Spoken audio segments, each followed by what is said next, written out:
Croeso cynnes i'r digwyddiad hwn. Warm welcome to you, and if you need translation because this event is going to be in Welsh, then do please press the globe icon where Heledd will take you through the presentation in interpretation. The event is being recorded, and if you have any problems, as we have had, this is why we're late, we were all waiting patiently, but there were some technical issues, then please put them in the chat. And if you have questions, then put them in the Q&A. Felly gobeithio bod hwnna'n glir. I ni'n mynd i fod yn cadw cwmni'n gilydd am beth rhyw hanner awr, chydig mwy na hynny efalle.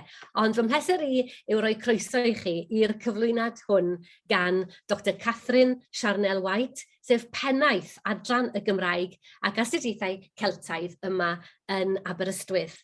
Mae'r erid hopwyd ydw i a dwi wedi ymuno gyda'r adran hon yn gynharach eleni. Ac fel adran, i ni wrth yn bodd o gael cyfrannu at wyl ymchwil y Brifysgol. Gwair sawl sy'n meddwl bod y thema newid hinsawdd yn perthyn i feisydd mwy gwyddonol i tueddiadau. Holl natur yr argyfwng yw i bod yn perthyn i bawb. Efallai nad oes gyda ni arbenigedd i greu systemau egni adnewyddadol, ond mae gyda ni ddiwylliant llenyddol sy'n rhoi golwg i ni ar y gorffennol, ac mae gyda ni ddychymyg creadigol sy'n cynnig posibiliadau i'r dyfodol, ac wrth ddehongli'r rheini, roedd yr adran yn gweld ei chyfraniad i'r wyl. A heddiw mae Cathryn am roi blas i ni ar rai o'r ffenomenau llenyddol sy'n ymdrin ar tywydd, gan grynhoi themau allai fod yn rhan o drafodaeth estynedig ar hanes diwylliannol y tywydd mas o law. Mae'n troi at yr almanaciau, a dyna gyhoeddiadau diddorol. Ledled Ewrop roedd gan yr almanac drwydded i sleifio i mewn i gartrefi, lle roedd deunydd darllen yn bryn. Os oedd llyfr gweddi a testament, yna efallai roedd yr almanaciwr yn cael lle.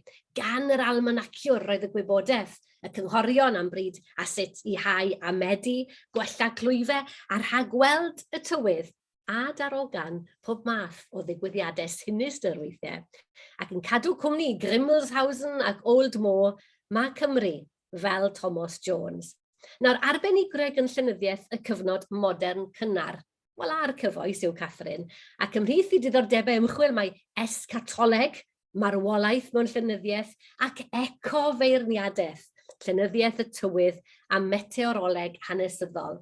Ac ar fore slabog iawn, rwy'n falch i ddweud mae'r olaf hwn yw'r trywydd heddiw. Dyma gyfle i ni felly, gyda llaw twyllo dwi ar sgrin y tu ôl i, dydy hi ddim mor braf â hynny heddiw. Dyma gyfle i ni wrando ar Cathryn yn dilyn hint, y gwynt a'r glaw, a gobeithio y cewn ni gip ar yr haul a'r hynda hefyd. Cathryn, croeso i ti. Diolch o galon Mererid am y croeso. Felly, dwi am siarad â chi bore yma am y tywydd a ffenomena naturiol yn llenyddiaeth y cyfnod modern cynnar. Ac yn syml, beth sydd gen i ar eich cyfer chi yw trosolwg byr o'r ffenomenau a'r genres llenyddol Cymraeg sy'n caniatáu i ni fynd ar drywydd y tywydd yn ystod y cyfnod modern cynnar, neu oes yr ia fechan. Byddai hefyd yn dal sylw ar sut mae'r ffenomenau llenyddol yma yn amlygu syniadau'r oes am feteoroleg a'r tyndra rhwng meteoroleg glasurol a'r meddylfryd gwyddonol o ddargynydd. Mae'r trosolwg hefyd yn gweithredu fel math o brosbectws ar gyfer cam nesaf daith, sef astudiaeth ehangach, monograff efallai, a'r hanes diwylliant y tywydd, neu hanes diwylliannol y tywydd yng Nghymru oes yr ia fechan. Wel, y cyfnod modern cynnar yw'r cyfnod sy'n cwmpasu yn fras 1500 hyd 1800. Mi oedd yn gyfnod o drawsnewid sylweddol ac o hangu gorwelion. Mi oedd hi hefyd yn gyfnod o siapio diwylliant modern a gorllewin. Fe welwyd cyfres o ddiwygiadau crefyddol, dadeni disg ac ymwleio, chwildro mewn meysydd gwyddonol, ehangu ffiniau byd masnach a dechrau diwydianneth, twf ymrodrol a datblygiad unigolyddiaeth a hunaniaeth genedlaethol. Ond Roedd newidiadau sylweddol ar droed hefyd I hinsawdd a thywydd y cyfnod modern cynnar. Ac o'r 1540au hyd tua 1800, mi oedd hinsawdd Prydain rhwng gradd a gradd canradd a hanner yn oerach na'r cyfartaledd presennol. Ac eithrio wedyn rhyw 2 ysbaid cynnes sych yn ystod y 19fed ganrif, sef rhwng 1700 a 1740 a 1773 hyd 81. Ymhellach, rhwng 1789 a 1793, fe broddodd Ewrop El Niño gweitha y 2 fileniwm diwetha. Felly, mae cyfnod modern cynnar yr haneswyr hefyd yn cyfateb yn agos iawn i'r cyfnod mae daearyddwyr, haneswyr amgylcheddol a gwyddonwyr yn ei alw'n oes yr ia fechan. Sorry, we can't see your screen. Could you share your screen with us? Sorry, I'm sorry. The presentation. Apologies. Right.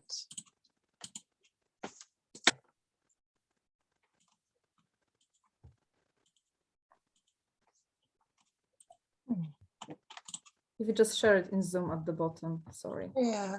Oh. Yep, I can. Apologies. I can see it now. Brilliant, thank you. I did press the button, I promise. I'm so sorry. And just so that you can see the slides that I laboured over, I'll take you back to the slide about the potential for a cultural history of the weather. Okay. Felly mae'r term oes yr ia fechan hefyd yn derm sy'n fwy cyfarwydd I ni yn sgil y berthynas rhwng hinsoddeg hanesyddol a newid hinsawdd. Felly, cyfnod o dywydd trawiadol iawn oedd oes yr ia fechan, ac mae'r deunydd Cymraeg yn ffynonellau ffeithiol a llenyddol fel ei gilydd yn dyst i'r ymrafel syniadol bywiog a welwyd yn ystod y cyfnod. Ac yn ystod cyfran dda o oes yr ia fechan neu'r cyfnod modern cynnar, roedd y traddodiad glasurol Aristotelaidd ynglŷn â meteoroleg a'r tywydd yn dal mewn grym, ac wedi ieio hefyd yn dyn iawn wrth fframwaith rhagluniaethol Cristnogol. Ac yn ôl y traddodiad meteorolegol glasurol, meteor yw unrhyw gorff materol o dan y lloer sydd wedi ei wneud o'r 4 elfen, felly daear, dŵr, aer a thân, neu unrhyw gyfuniad o'r elfennau hynny.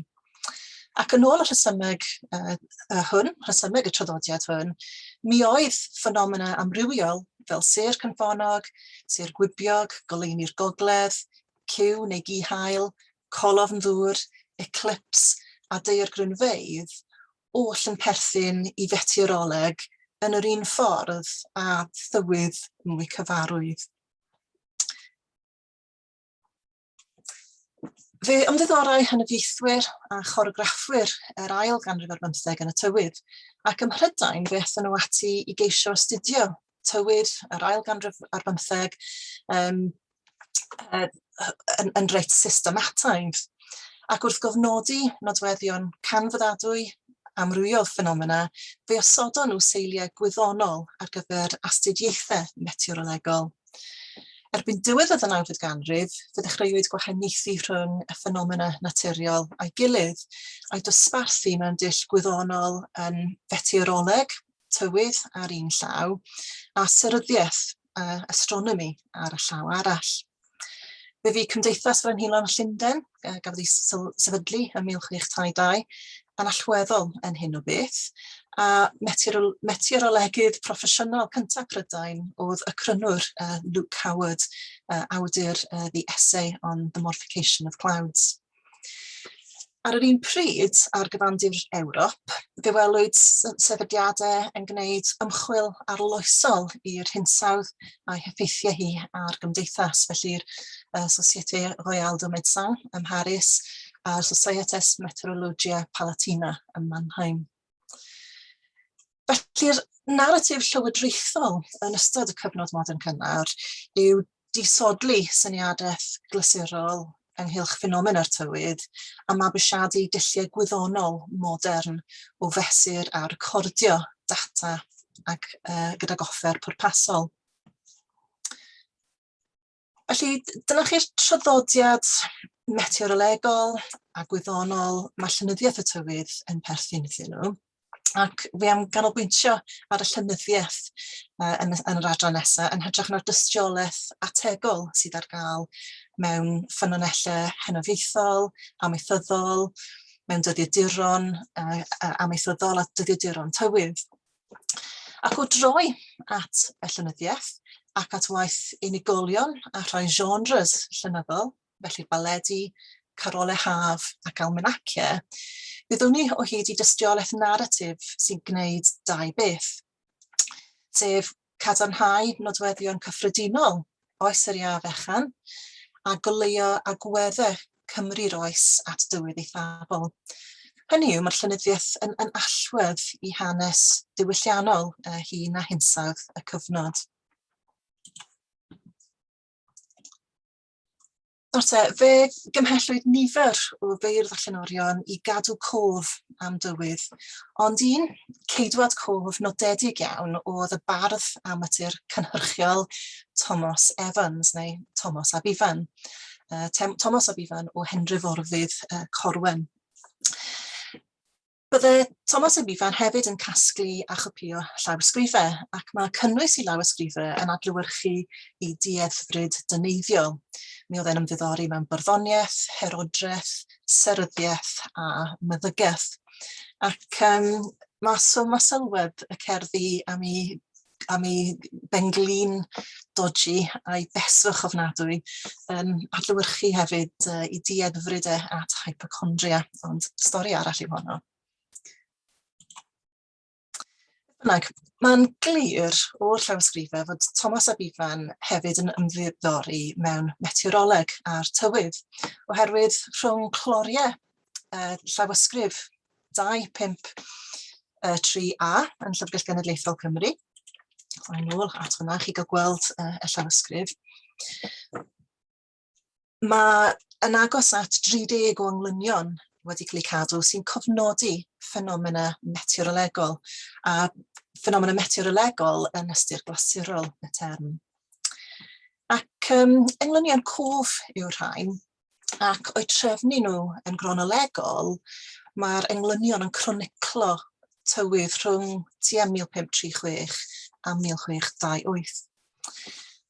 Thomas ab Ifan, mae'n debyg bu rhan fwyaf o'r englynion, ac eithrio ambell un gan feirdd lleol oedd yn rhan o'i rwydwaith.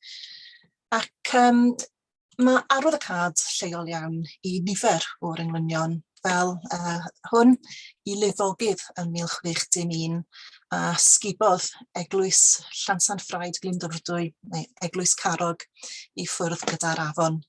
Felly fydd y darllenau'r Gymraeg. 1600 cyfan medd cofiwr, ac un oedd oed gwyw broffwydwr, Llansanffraid ganaid gynnwr, gwedi'r dydd aeth gyda'r dŵr. Ond mae ambell englyn yn tystio i ffenomena byd-eang arwyddocaol hefyd, comed fawr 1577 a seryn gynffonog 1618. Ac nad oes na fawr o le i symud, i fynd i'r afel a ffwnc mewn ffurf mor gryno ar englyn, mae Thomas ab Ifan a'r beirdd eraill yn llwyddo o bryd i'w gilydd i gyfleu manylion dwysingol mewn finiet cyngeneddol cofiadwy. A dyma sydd gyda chi yn hyn i Rew Mawr 1617 a blwyddyn wlybyrog, blwyddyn wlyb 1621. Ac bydd darllenau'r ail englyn i chi. Glaw echdoi, glaw ddoi, glaw ddydd, glaw nos. Glawn yn dwsio llif ddyfrydd. Dyw, dod hyndda'r hyd bronydd, lle nawr law yn syniaw sydd. Fel rheol, mae manylion a dehongli'r tywydd yn bryn, oherwydd cofio a chofnodi digwyddiadau yw blaenoriaeth y beirdd yng nghasgliad Thomas ab Ifan. Ac mae hyn i'w weld yn glir iawn yn y pwyslais ar fydryddi'r flwyddyn, ond hefyd yn ieithwedd yr englynion.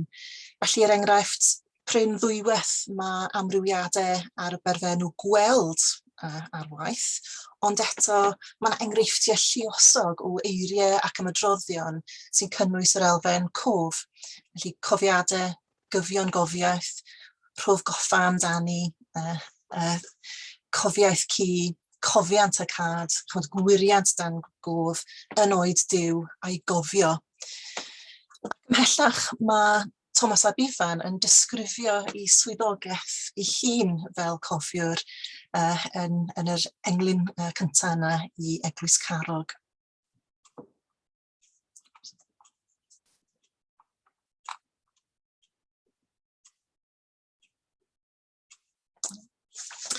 Wel, yn ogystal â thorri yng ngwaith unigolion, mae modd nithio drwy sawl corff o llenyddiaeth. Ac mae beledu Carolau Haf ac Almanacia Cymru'r ail ganrif ar 15 a'r 19fed ganrif yn nodedig, maen nhw'n chwarel gyfoethog iawn yn hyn o beth. Ac oherwydd natur newyddiadurol y faled, mae'r beledu Cymraeg yn drysorfa o naratifau sy'n ymwneud ag ystod eang iawn o ffenomena naturiol ac eithafion tywydd. Ac ar y sgrin yma, fe welwch chi yr ystod sydd ar gael o giw haul yn y fenni i lifogydd, eira, hafau sych a chyneuafau gwael. Dyw'r boledwyr ddim yn cyfyngu i sylw i Gymru chwaith, ac maen nhw'n sôn am ryfeddodau ffenomenolegol a daeargrynfeydd yn Lloegr a Phortiwgal. Ac wrth ganu am y pethau hyn, mae'r boledwyr yn ategu meddylfryd Cristnogol, rhagluniaethol. Fe drefnwyd popeth ym myd dynion ac ym myd natur gan Dduw, a hynny bendith i Gristnogion ffyddlon, neu fel rhybydd neu gosb i bechaduriaid. Ac mae gwialen Duw yn ymadrodd sy'n atseinio drwy'r beledu. I'r beledwyr felly, mae goblygiadau ehangach tywydd-garw a'i effaith ar bobl a'i bywydau beunyddiol yn eilbeth i'r neges grefyddol a moesol. Ac enghraifft, dyma chi'r beledwr Thomas Roberts o Lanllyfni yn beio haf sych 1762 ar ariangarwch a bydolrwydd y Cymru. Felly bydd allanau'r ail bennill fyna. Dyma'r achos a'i ddangos allan sy'n peri i'r Cymru dwchi o dychan. Eisiau cleia'r wlaw yn gynnar i gael yn ffrwythlon ddeiar. Gan fod y tywydd a trychinebau naturiol yn cael ei fframio fel cosb am bechod, mae'n glir fod pechod yn trosgynnu ffiniau amseryddol a daearyddol. Cosb Duw felly ar bobl anfoesol, meddir, oedd y difrod a choswyd gan losgyfynydd ger Morocco yn 1719 a daeargryn Lisbon yn 1755. Ac mae'r trychinebau hyn felly yn cynnig rhybudd penodol iawn i'r Cymru. A dyma chi faled Siôn Rhydderch i'r ffrwydiad yna ym Morocco. 1600 cyfan a 30 mlwydd a 9, a 20 cyfan, cofiwch, pan gaid y brywiol fraw. Tu fewn i wlad Philistiaid, y trydydd dydd o fai, edifarhewch y Cymru, y dydd sydd yn nesau. A sylwch ar y pwyslais eto ar gofio. A'r ail enghraifft wedyn, dyma chi beth ganodd Hugh Jones Llangwm i ddaeargryn Lisbon. Considrwn yna yn brysur faint ydoedd brad ein brodyr am hir yma. Gweddiwn ar ddiw'r nefoedd, rhag ofan mae'n dinasoedd ni fydd nesaf. Mae'r neges yn glir. Ac unwaith eto, mae'r digwyddiad ei hun fel petai'n llai pwysig na'r neges rhagluniaethol, ddidactig. Ac at ei gilydd, mae'r beledu i ddaeargryn Lisbon yn dal mwy o sylw ar bechoder dinasyddion nag ar y daeargryn hanesyddol ei hun. Ac Mi oedd yn ddaeargryn hanesyddol oherwydd fe gafodd daeargryn Lisbon effaith ddramatig iawn ar seicoleg Ewrop, oherwydd hon oedd y ddamwain naturiol gyntaf i gael ei thrafod a disgwrs wyddonol. Felly daeargryn Lisbon oedd y trychineb modern cyntaf, ond dyw ôl hyn ddim i weld ar y beledu Cymraeg ar y pwnc, nac unrhyw ddigwyddiad arall o ran hynny. Yn hytrach, mae'r beledu Cymraeg yn arddangos cyndynrwydd cyffredinol i adael fynd i fframwaith rhagluniaethol. Ac mae ambell feledwr o Gymro yn anelu cic reit egar at wyddonwyr adnabyddus y dydd mwyn dangos ffolineb i syniadau ymoliedig. Os coeli Dr Halley a newyddion Newton ddoeth yw cymal y model crafog, un faled am gomed Halley yn 1758 enghraifft. Wrth gwrs, doedd athroniaeth naturiol Newtonaidd ddim o reidrwydd yn ymwrthod ar syniad bod Duw yn ymyrryd yn weithredol yn y byd, ac felly mae'r beledu meteorolegol Cymraeg hyn hefyd yn tystio i'r berthynas amwys yna rhwng crefydd a gwyddoniaeth yn ystod y cyfnod hwn.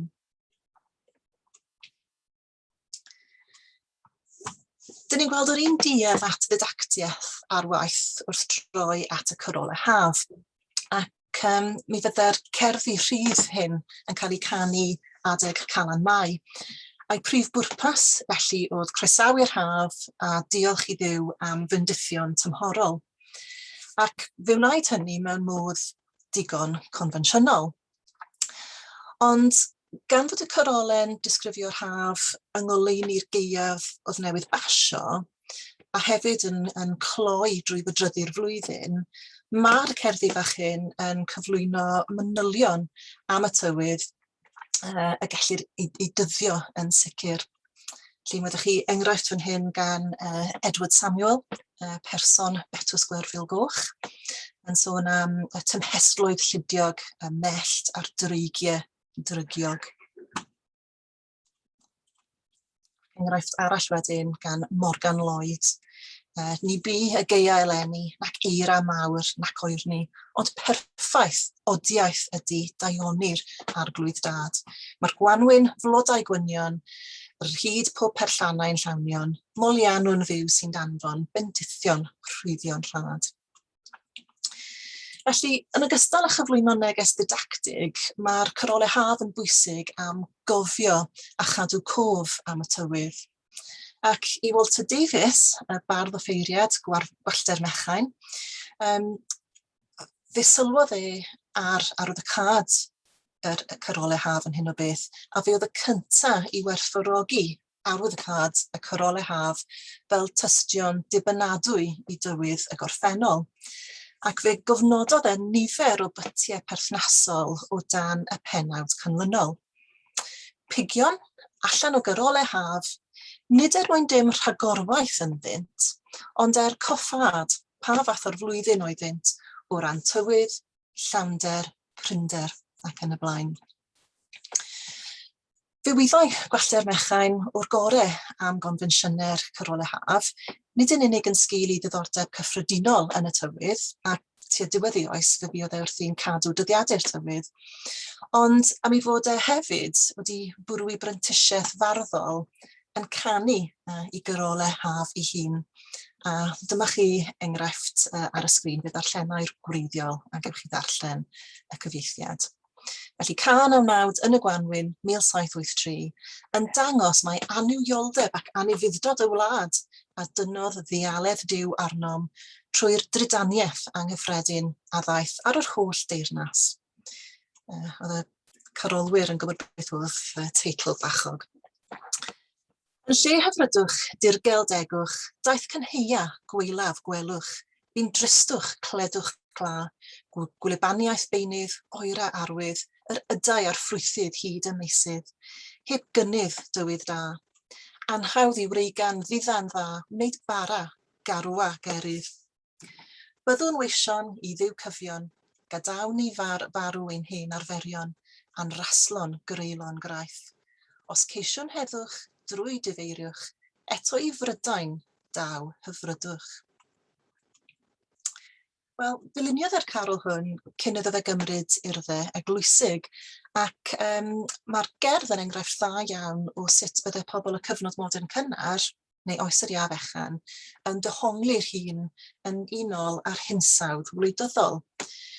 Felly, fe ganodd gwallter mechain hon yn 1783, pan oedd rhyfel annibyniaeth America yn tynnu tua'r terfyn, ac felly mae mynegu teyrngarwch i eglwys a choron Prydain Fawr cyn bwysicad iddo fe a hybu ffyddlondeb i ddiw, mwyn sicrhau llwyddiant y deyrnas boed hwnnw'n hundda neu'n gynlyniad ffafriol i'r rhyfel. Ac yn y cyswllt hwn, mae'n ddiddorol nodi mae goleuni'r gogledd, yr aurora borealis, yw'r ffenomen sy'n cael ei dehongli fynycha o safbwynt gwleidyddol. Enghraifft, dyma chi faled Hugh Jones Llangwm, sy'n deall lliwiau'r goleuni fel arwydd o ddicter Duw a rhybudd o ddeichod i fod hi'n hen bryd rhoi'r gorau i'r rhyfel ag America. Rhoes Duw i'n un rybudd yn arwydd noeth fod penyd poeth o'r gwagle uwch ben y gogledd, cyn diwedd yma doi, ysgwell na 30 mlynedd. Mae gleini mawr yn wyllt i wawr, ar lun pob math o arfe a'i blaenau o'r liwiau i lawr. Fe aller goleuni arwyddo y rhyfel mawr sydd hyd y llawr, lliw gwaed a llun clyddyfe, a'r gynnau golau i gwawr. Lliw'r mosiwn sydd ar y meysydd, yn gyrff a gwaed ar lawr dan draed, a sŵn bwledi yn gwibio. Y rheini yw cofio caed. Felly cofio eto. Y corff ola o destunau i gael sylw gen i bore yma yw'r almanaciau. Gan eu bod nhw'n canolbwyntio ar un flwyddyn benodol, mae'r almanaciau yn werthfawr iawn wrth geisio olrhain hanes y tywydd yng Nghymru.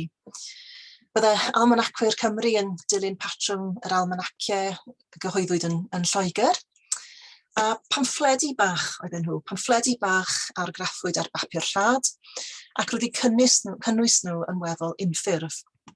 Horosgop ar gyfer y flwyddyn gyfredol, tabl o drai a llawn o'r môr, rhestr o ddyddiau gwyl a ffeiriau yng Nghymru, ryseitiau meddygol i bobl ac anifeiliaid, yn ogystal â deunydd darllen ysgafn.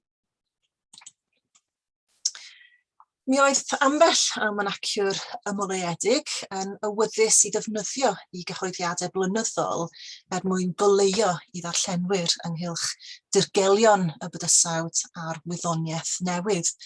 Ac ar y sleid, fe welwch chi grynodeb o rhai enghreifftiau gan John Price, John Jones, Cain Jones, John Harris a Matthew William. Ac yn hyn o beth, mae'r almanaciau rhagor nag unrhyw gorff arall o llenyddiaeth yn fan cyfarfod ar gyfer yr hen draddodiad meteorolegol clasurol a'r syniad modern o'r tywydd fel disgyblaeth wyddonol neilltuol. Fodd bynnag, fe dhaliodd astrometeoroleg i thir yn yr almanaciau ar ffurf table misol sy'n ceisio darogan y tywydd ar gyfer bob dydd o'r flwyddyn sydd i ddod. A hynny ar sail sylwiadau seryddol ac astrolegol. A hyd yn oed os nad oedd y rhaglygon hyn yn gywir, a doedden nhw ddim, fedrwn ni ddim peidio ag edmygu uchelgais ac yn wir rhyfig yr almanacwyr wrth geisio darogan y tywydd am flwyddyn gron. Wel, gyda golwg ar dywydd eithafol, mae'r almanaciau hefyd yn tanlinellu pwysigrwydd cof a chofio, a hynny drwy'r cofrestrau, sef rhestrau o gerrig milltir cenedlaethol a digwyddiadau byd-eang. Fe ddaeth y syniad am y cofrestrau hyn o almanaciau Lloegr, lle roedd pwyslais ar gerrig milltir Protestanaidd yn fod i atgyfnerthu llewyrch Prydain Fawr a'i hetifeddiaeth Protestanaidd, felly propaganda Protestanaidd. Felly fe nodwyd presenoldeb Prydeinig yn Iwerddon, gwrthryfel y Jacobitiaid, rhyfel 7 mlynedd a chwyldroadau America a Ffrainc. Hermau'r tywydd, mae'r cofrestrau hyn yn adlewyrchu ergyd a statws eiconig rhai digwyddiadau eithafol ar ddychymyg y genedl. Storm fawr 1703, gaeafau oer, ymddangosiad goleuni'r gogledd ym Mhrydain a daeargryn Lisbon yn 1755. Ac yn ddiddorol iawn, fe arhosodd daeargryn Lisbon yn ymwybyddiaeth hanesyddol y genedl am dros hanner canrif, ac roedd daeargryn Lisbon yn dal i ymddangos ar gofrestru'r almanacia mor ddiweddar â 1824. Gweitha, neu efallai oherwydd natur gywasgedig y cofrestrau hyn, bydde astudiaeth lawn ohonyn nhw yn ateb sawl cwestiwn pryfoclyd. Pa ddigwyddiadau tywydd oedd yn ddigon arwyddocaol neu eiconig i gael eu hystyried yn gerrig milltir cenedlaethol? Pa mor hir oedd hi'n cymryd i ddigwyddiad gwleidyddol neu feteorolegol datblygu'n garreg filltir? Am ba hyd y bydde digwyddiadau yn aros ar y cofrestrau hyn? Ac oes cerrig milltir neu digwyddiadau tywydd yn yr almanacia Cymraeg sy'n absennol o'r almanacia Saesneg? Gyda'i cyfuniad o gofrestrau, coelion tywydd, cerddi am y tywydd, esboniadau gwyddonol am y bydysawd a chyfraniadau gan bobl ledled Cymru, mae'r almanacia nid yn unig yn darparu gwybodaeth oedd yn hwyluso dealltwriaeth darllenwyr o'r tywydd a'i chymgylchedd, ond hefyd yn cyfrannu at ddisgwrs cyhoeddus, yr egin sffer cyhoeddus yng Nghymru'r 19fed ganrif.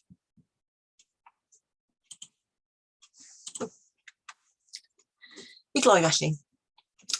Gobeithio ni ddangos bod llenyddiaeth y tywydd yn cynnig tystiolaeth werthfawr am yr hun a'r hinsawdd hanesyddol yng Nghymru'r cyfnod modern cynnar, neu oes yr iaf fechan. Rhagor yn hynny, mae'r corff didoledig hwn o llenyddiaeth yn dadlennu llawer iawn ynghylch agweddau at dywydd eithafol a damweiniau naturiol, heb sôn am natur perthynas y beirdd, y llenorion a'r dyddiadur gyda'i hamgylchedd ffisegol. Gall astudio tywydd hanesyddol felly hybu'n dealltwriaeth ni o batrymau hinsoddol cynhenid sy'n ganlyniad i ffenomena naturiol fel gweithgaredd heilol a ffrwydiadau volcanig. Gall hefyd hwyluso'n dealltwriaeth ni o newidiadau a ddath yn sgil ffactorau anthropogenig, yn sgil tebygrwydd rhwng amgylchiadau hinsoddol presennol ac amgylchiadau yn ystod y oes yr iaf fechan, a rhwng tua 1780 a 1820 yn arbennig, mae cymharu tywydd ddoe a thywydd heddiw yn holl bwysig er mwyn tanlinellu i ba raddau mae'n gordybyniaeth ni ar garbon yn y cyfnod presennol wedi dylanwadu ar y newidiadau hinsoddol brawychus sydd ar waith yn ein byd ni. Ac am y rhesymau amrywiol hyn felly, mae'r tywydd yng Nghymru yn faes ymchwil amldisgyblaethol sy'n agor ac yn ymestyn. Mae deiryddwyr yn y Prifysgol ni, haneswyr llenyddol, ecofeirniaid a naturiaethwyr Cymru wrthi yn cloddio testunau llenyddol a hanesyddol am ddeunydd perthnasol. Maen nhw hefyd yn gwahodd aelodau o'r cyhoedd i gofnodi eu darganfyddiadau eu hunain yn ogystal â rhannu eu hatgofion o dywydd eithafol yng Nghymru. Mater byd-eang yw newid hinsawdd wrth gwrs, ond mae disgwrs academaidd o amgylch newid hinsawdd hefyd yn dangos bod bydd mewn lleoli hinsawdd yn lleol, yn hanesyddol ac yn ddiwylliannol, a hynny er mwyn deall sut mae pobloedd a chyfnodau gwahanol wedi synio amdano ac wedi ymateb i'w heriau. Diolch. Diolch yn fawr iawn i ti, Cathryn. O'n i'n edrych ymlaen a dwi'n sicr wedi heb gael yn siomi a dwi ddim yn meddwl bod neb arall wedi chwaith. Dyna ddysgu llawer a dyna ti di esbonio un peth sydd wedi bod yn dirgelwch i mi ers blynyddoedd, pam bod Daeargryn Lisbon wedi cael y fath effaith. Mae'n yr un modd mae'n ymddangos yn almanaciau Almeinig i haith a rhai Ffrangeg. Mae yna, gyda Noa, mae yn un o'r mannau yna, un o'r pwyntiau cyfeirio yna, ond o ti'n esbonio mae oherwydd dyma'r digwyddiad cyntaf, y ffenomen cyntaf o fewn y disgwrs wyddonol. A mae hynna wedi esbonio rhywbeth i fi, felly diolch i ti. Mae gennym ni gwestiwn, Cathryn, dwi'n mynd i ddarllen hwn gan Gemma Besant, a mae'n dweud fel hyn, hello, do you know if any work is being done to match this kind of literature with climate data? I know of groundbreaking work being done with oxygen isotopes in tree rings to reconstruct climate. Samples taken from trees in West Wales, Aeron Valley from Lampeter and Swansea Unilabs. Ac mae'n diolch, wel na, dwi'n mwyn siŵr os di hwnna o fewn dy gwmpaw di, ond beth yw'r ymateb di i'r ymholiad yna? Gan bod y cwestiwn i dod yn Saesneg, na i ateb yn Saesneg. Yeah, thank you, Gemma. That's a nice follow-on from the conclusion there, where I mentioned colleagues in the university here in Aberystwyth. There's a group of colleagues in the Department of Geography and Earth Sciences looking at climate change and specifically historical climatology. And I could send you a link to some articles by them. They're looking at profiling historical weather using data like this. So Sarah Davis, she's your go-to person, and also Cerys Jones. Cerys Jones has done a wonderful study on the 19th and 20th centuries in Wales, and specifically events like the snows in 1947. And she's been able to draw together the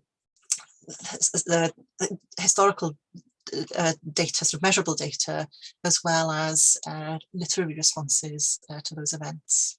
I can send you some links outside this platform. Diolch yn fawr i ti, Cathryn. Dwi'n yn siŵr os yna gwestiwn arall, a dwi'n gobeithio bydd Sonia neu Laura'n gallu'n helpu os oes na. Oes, mae yna un wedi dod ar y gair nawr te. Gad i fi weld lle mae hwnna. Dwi wedi gweld yn cyrraedd. Beth am, gan cynnog Dafis, beth am aurora borealis Williams Pantycelyn? Wel ie, byddai cynnog yn gwybod falle mwy na ni. Sicr mwy na fi am hwnna. Cathryn? Yn sicr, petai gen i fwy o amser, byddwn ni wedi licio sôn am aurora borealis Pantycelyn. Mae'n dreithawd estynedig diddorol iawn am yr aurora borealis. Ac yn yr un ffordd o byledwyr yn dehongli'r aurora borealis fel tystiolaeth o ymyrraeth Duw ac arwydd bod eisiau dod ar rhyfeloedd i ben.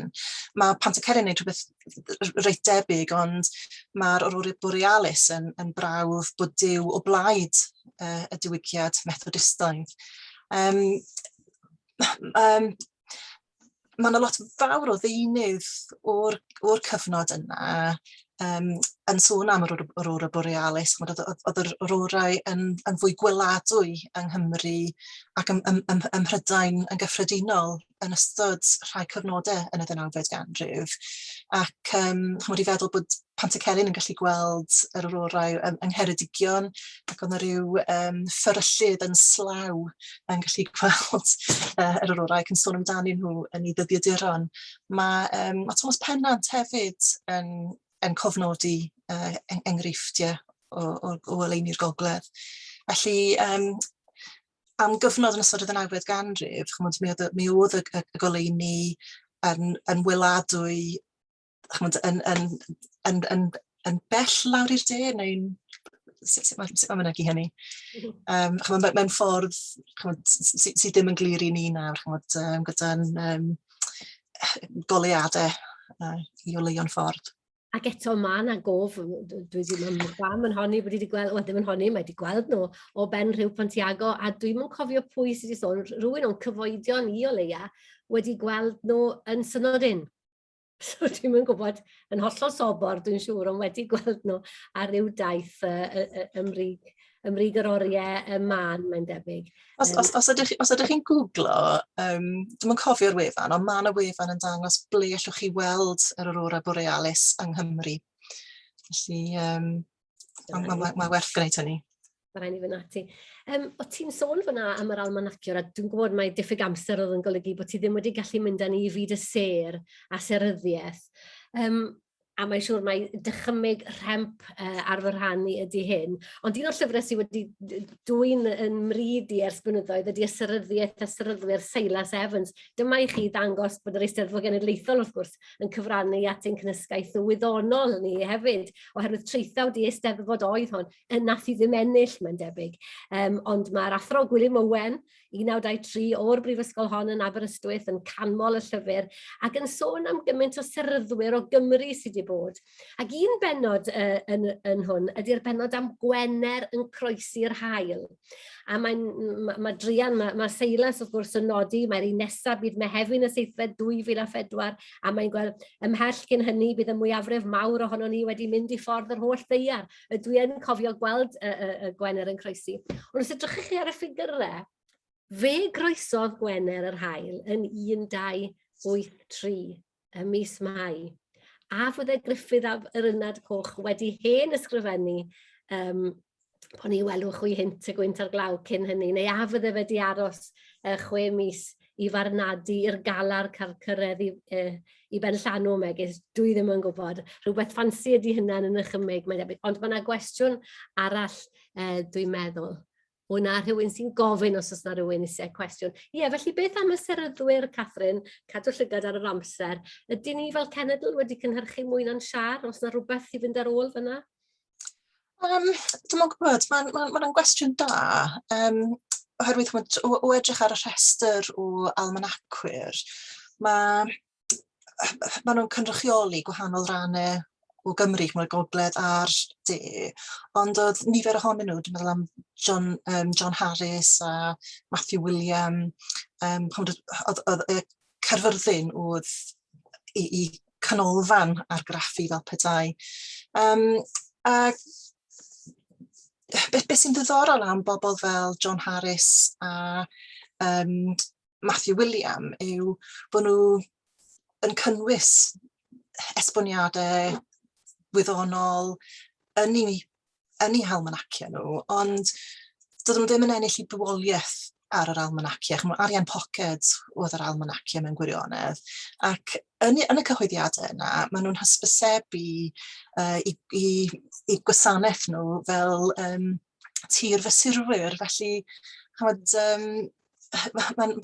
mae proffil yr almanacwyr i gyd yn wahanol, ond mae'r ddau yna o Gaerfyrddin tua diwedd y 19th ganrif yn ddiddorol iawn o ran i ba raddau oedd nhw'n yn wyddonwyr lled proffesiynol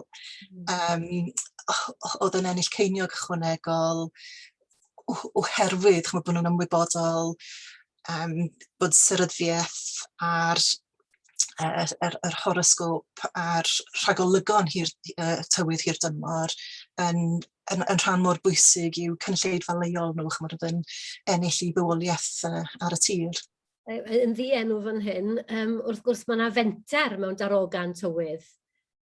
Oedd yna gosb yn almanac y flwyddyn ganlynol, chawsoch chi ddim hwn yn iawn?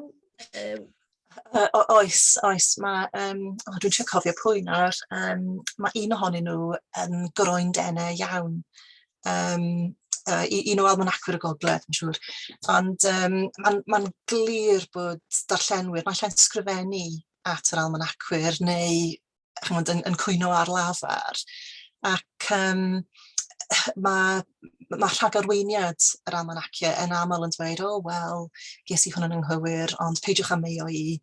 Ac wrth gwrs mae'n enghreifftiau reit trawiadol, lle maen nhw'n cael pethau yn anghywir hefyd.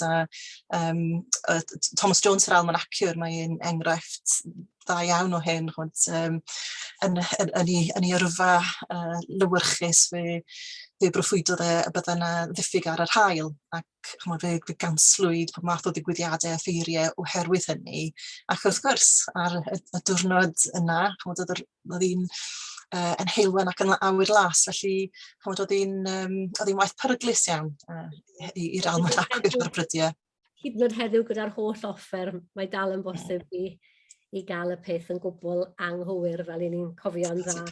Cathryn, ni'n yn cynnig at yn terfyn. Dwi'n gwybod bod ti yn dweud mae gwaith ar waith ydy hwn, rhywbeth sydd ar y gweill gyda ti. Os gyda ti rhyw ble i orffen o ran yr elfen rhyngddisgybliaethol yna sy'n mor bwysig yn yn gwaith ni. Hynny yw, beth yw'r cam nesaf? Dyn ni'n gweld hwn, yr casgliadau yma mewn print gyda gogwydd newydd arnyn nhw. Neu lle ti'n gweld y gwaith yma mynd?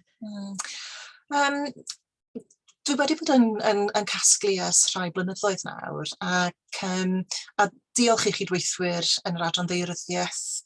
Dwi'n ymddiddori yn y tywydd, a dwi wedi bod yn gweithio gyda Cerys a Sarah a Neil MacDonald sydd wedi symud o Aberystwyth erbyn hyn. Felly bydde fe'n braf iawn medru dod â'r pethau yma at ei gilydd, ond mae'n gallu bod yn anodd creu'r ffit yna a gwybod pa ffynhonnell ariannol sy'n mynd i ffitio'r prosiect orau. Dyn ni fel criw, Sarah Cerys a wedi bod yn gweithio'n agos iawn gyda llun natur, felly Cymdeithas Llun Natur, ac os gewch chi gyfle i fynd ar ei gwefan nhw, mae gyda nhw dywydd i adur, felly mae'n gyfle i bawb gyfrannu enghreifftiau cyfoes, ond enghreifftiau hanesyddol maen nhw'n dod ar ei hyd. Felly yn ddelfrydol, bydde fe'n braf iawn medru integreiddio'r gwaith yna. Ond yn sicr, yn bersonol, fe licen ni dod â'r holl naratifau yma at ei gilydd mewn cyfrol ar hanes diwylliannol y tywydd. A'r cam cyntaf at hynny yw'r flodeugerdd sydd gen i ar y gweill ar stro i barddas, sef trysorfa'r tywydd. Felly dwi'n arbenigo ar y cyfnod rhwng 1500 a 1800. Ond os oes yna unrhyw un ohonoch chi yn fwy cyfarwydd â thestynau o'r bedwaredd ganrif ar 15 a dechrau'r 20fed ganrif sy'n ymateb i dywydd eithafol, byddwn ni'n gwerthfawrogi clywed oddi wrthoch chi yn sicr. Da iawn, mae eisiau ti gael mis neu ddau, mae'n rhywle heilog iawn a chysgodol i ti gael sgwennu hwnna. Diolch yn fawr iawn i ti. Dwi wedi cael cais i dynnu sylw at brosiect sydd gyda'r adran lawr yn a hen adeiladau yr arddangosfa, siop arddangosfa nwy lawr yn dre, os oes rhywun yn ger yr orsaf, os oes rhywun yn ardal Aberystwyth eisiau mynd lawr i weld enghraifft o almanac. Mae yna mewn ffenest union 300 mlynedd yn ôl o 1721 mis Hydref. Nid Thomas Jones, efe? Dwi'n yn cofio... Na, John Jones. John Jones. A wedyn ymatebion gan rei ohono ni a cyfeillion yn yr adran Saesneg i'r deunydd. Darn o'r llyfr D, darn gan Dafydd ap Gwilyn yn sôn am Gredir yr Iwrch sy'n bellach wedi mynd o'r tir a'r darn yma o'r almanac. Gewch chi gael cip os ych chi'n digwydd pasio ffordd yna. Ond dyna ni, dwi'n mynd i ddod ar cyflwyniad hwn i ben, gan ddiolch yn fawr iawn i ti, Cathryn, am yn harwen ni ar drywydd mor ddiddorol. A diolch i chi am ymuno ni, ymddeheiriadau eto am yr oedi ar y cychwyn. Nid y tywydd, allwn ni ddim beio'r tywydd, ond dyna ni, ryw heriau technegol, a diolch o galon i Sonia am drefnu, Laura am ymuno ni, ac i Heledd am wneud y cyfieithu. Hwyl fawr i chi gyd.